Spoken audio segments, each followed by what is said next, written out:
What's up, War Report family? We are back with another great edition of the Auburn Express powered by the War Report. It is Thursday, and joining me as always on Thursdays is one of my favorite guests, Jake Crain from Crain and Co. Let me bring Jake in here. Jake, week one is in the books, man. How was your week one of college football?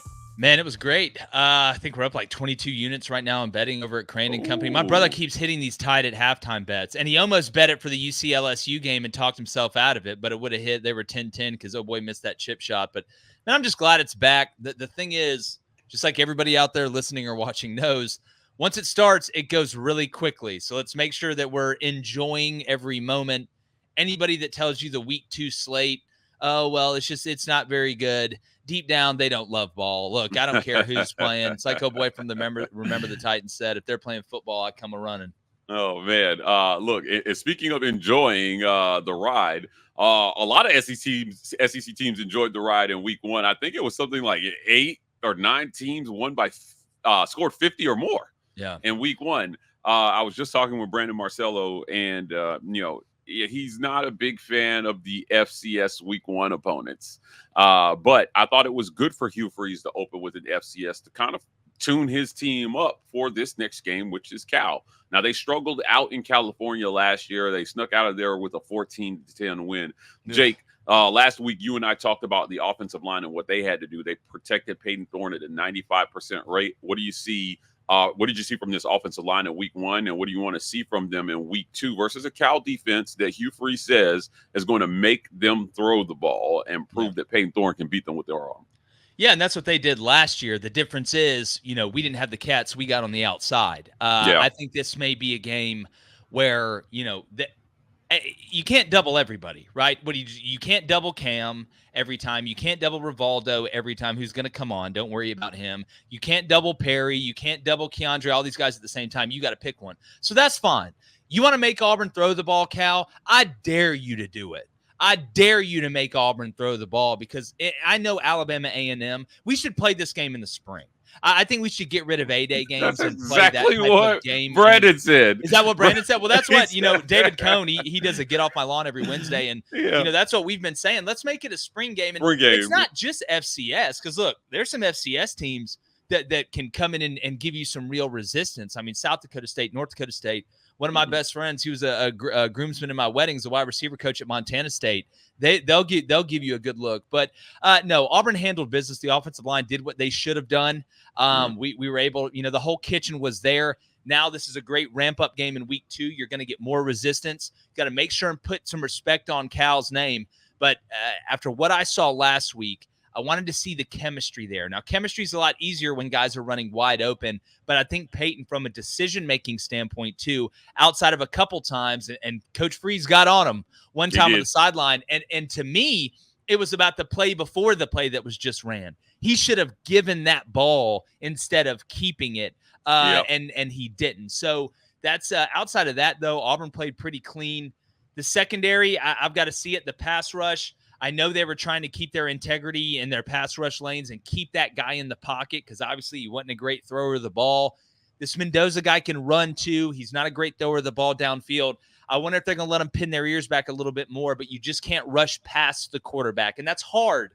That's hard to tell a defensive end, hey, I want you to go get this guy, get off the ball, run the hoop, work your moves. You don't want to rush past him, and then you don't want to work an inside move and get underneath him where he breaks contain. So you're really going to see the rush discipline. It's kind of controlled chaos from a defensive end standpoint. But Auburn did what they had to do in that game, and now we get a chance to see him play a team that's better.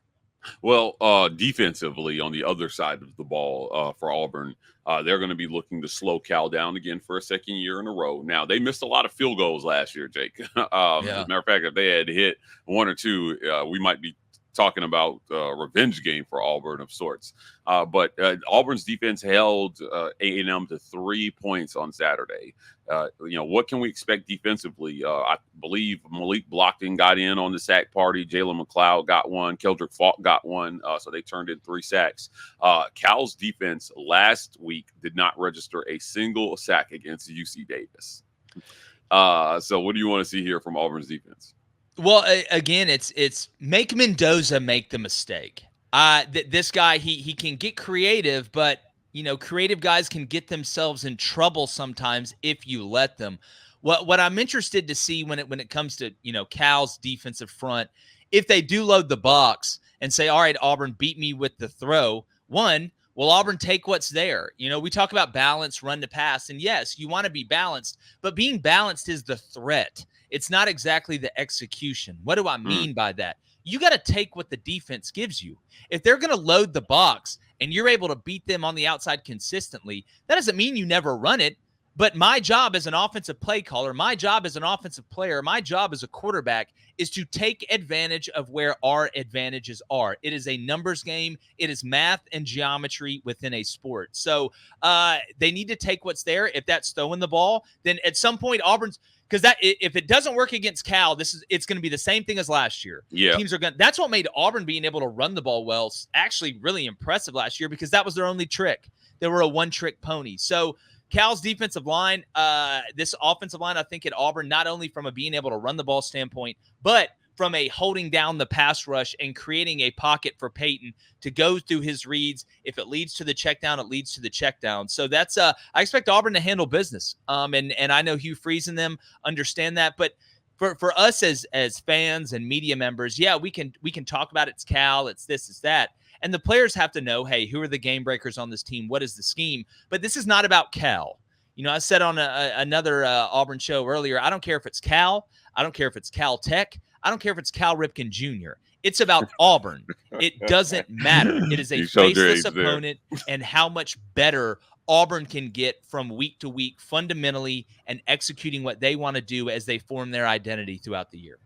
Let's call out the obvious. Everyone wants to head into the bedroom with confidence, feeling like the best version of themselves. But the problem is, sometimes our thoughts get in the way of our performance, or maybe we feel like we're just not reaching our full potential. What are our options? Pick up a sketchy gas station pill or get prescribed a drug with a long list of side effects. That's where our friends at Joy Mode come in. Imagine a supplement you can take like your favorite greens packet that gives you the extra dose of confidence and saves you the embarrassment and hassle of a traditional erection pill. It comes in a palm-sized packet like your favorite electrolyte powder. Stirred in 6 to 8 ounces of water, and 45 minutes before you do the boom boom, watch the magic literally unfold. Go to tryjoymode.com and get 20% off with code REPORT at checkout. That's 20% off and free shipping with code REPORT at tryjoymode.com. Great sex solved naturally. The Cal Ripken Jr. comment has me dying. Doesn't matter. Jake, let's talk about some of the smaller technicals. Now, you mentioned Hugh Freeze getting into Payton Thorne on the sideline about, decisions that he was making. I mean, and in the post game, he kind of had like, and this isn't a quote, but his attitude was like, damn it, we can't do this year. So we've got to clean those things up. But you fielded a lot of freshmen, and they played well, but also did some freshman things. Now, on our Sunday show, Jake, you know how it is when you cover a game from the press box. You actually see way more on TV than we get to see in the press box. So we're following the game, but the TVs are way up there, and we're not getting the same TV replays that everybody's getting. But our listeners came into the comment section, and they kept saying Malcolm Simmons almost dropped that touchdown before he broke the plane on the pass that he got from Hank Brown. So I went back and looked at it, and I slowed it down, and I was like, holy crap, like he almost Deshaun Jackson did. This was crazy. I posted it to Twitter, and I just said, hey, I'm sure Malcolm got a good talking to in film review this morning about making sure he finishes across the line. Hugh Freeze responded and was like, well, why, yes, he did. And that went crazy viral. Perry Thompson slowed up on his touchdown going into there. The defender was right on his hip. What kind of lessons? I mean, as a former coach, you're looking at that, and it's hard to criticize them because they played well, but also you can't let up like that against Power 5 opponents. What would your message be to these young guys about making sure that they don't let it go to their head and that they finish through the play? Yeah, well, first off, that's a high-class problem. If our worry is you're slowing down too much when you're going to score a touchdown, I would much rather have those problems than the other ones. But the message is this isn't high school, right? You're not going to get away with that against Georgia.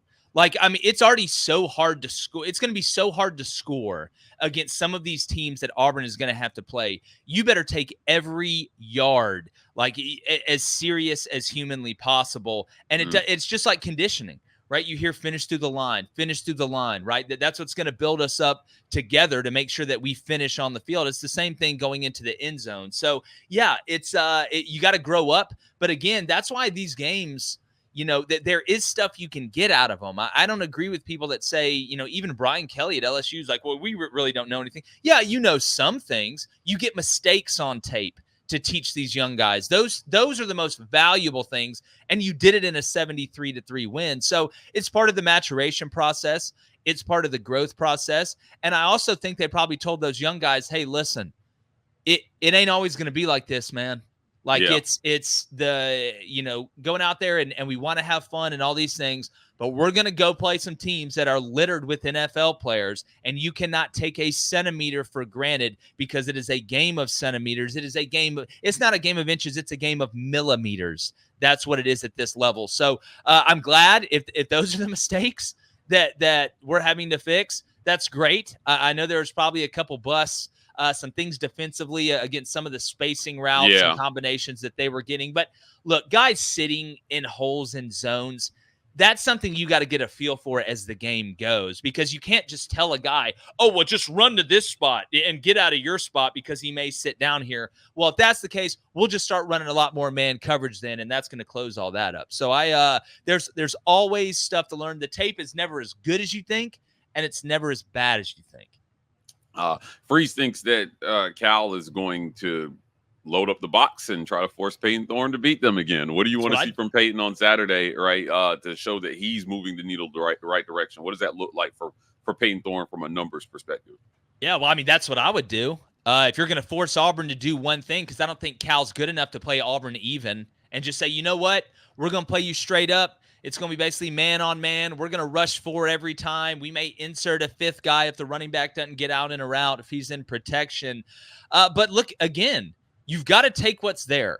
And what I want to see, too, is recognition of the box pre-snap. Now that Payton has the ability, or at least we've been told he has the ability to change the play. Again, it's a math problem. If Cal wants to put all these guys, if we're going to go 11 personnel, right, which they're going to match that personnel, where Auburn has the advantage is Rivaldo can get split out wide. So we can use your heavy personnel or heavier personnel as compared to 10 personnel, what you put out there on defense, which really quickly, 10 personnel is 1 back, no tight end. 11 personnel is 1 running back, 1 tight end. You go running back to tight end, so 12 would be 1 running back, 2 tight ends. But Payton's got to be able to make the throws to open guys. I want to see the pick routes be clean if they're going to play man coverage. That's what I'm always interested in, because if you're going to rob Peter to pay Paul in the box, you're most likely going to have to play more man. So if they're going to line up and play man and it's cover 1, well, that safety in the sky, you're going to have to choose one. Right. And this is where Auburn has become dangerous offensively. Right. It's not just Rivaldo Fairweather and a bunch of guys who hope they're going to play in the UFL. Like Auburn's got cats on the outside that are NFL caliber players, and they can hit you from all different ways. You want it from the left, you want it from the right. It don't matter. We'll give it to you any way you want it. Jake, before we get out of here, man, I gotta put you on the spot. Give me a final score here this Saturday. How much does Auburn win by? What's the score and why? Brandon went 37-17. Oh, my God. I was going to say 38-17. I'm going 45-7. I think the defense is going to play lights out. What do you 38-17? Is that what you're going with? Yeah. Well, I hope you're right. Yeah. I think Auburn is going to show that, hey, this is a team that can be versatile against a team that can apply pressure. Not that Cal's a great team, but you can't underestimate Cal. You can't go into this game. Again, that's why the faceless opponent thing is so important. It's hard to underestimate somebody when you're worried about yourself. So that's what I want to see from this Auburn team. And when they got a chance to bury them, I want to see Auburn bury him. If you got to bury him alive. We'll come back and check on him the next day. So I'm going to go 38-17. I think Auburn's probably up 38-10 late. Cal may get a touchdown there at the end. But I think Auburn wins, and there's a good chance they cover. Yeah, I like Auburn to cover in this one. Just a quick note here for our listeners. this week, Jaden Ott, the Cal running back, was listed as probable for this game. If for whatever reason he can't go, then I definitely like 45-7. If he can't go, I'm going to put everything. We got a baby girl coming in January. It's our first. Oh, congrats, man! Yeah, I'm gonna put everything on Auburn. Well, God, that's a dangerous. Growing up as an Auburn, that's a dangerous game to play. Don't put the college foot on Auburn. Yeah. Well, if Jaden Knott doesn't play, then that merry-go-round don't go in a circle. Yeah, for sure. But look, we'll be back next week, and Jake Crain will join me as he does weekly to talk about what happened at Cal and what they need to do going into New Mexico. Guys, that's it for another great edition of the Auburn Express, powered by the War Report. If you want more content like this, please hit like and subscribe. We are the War Report on every social media platform. TW Report on TikTok. Signing off, and as always, War Eagle.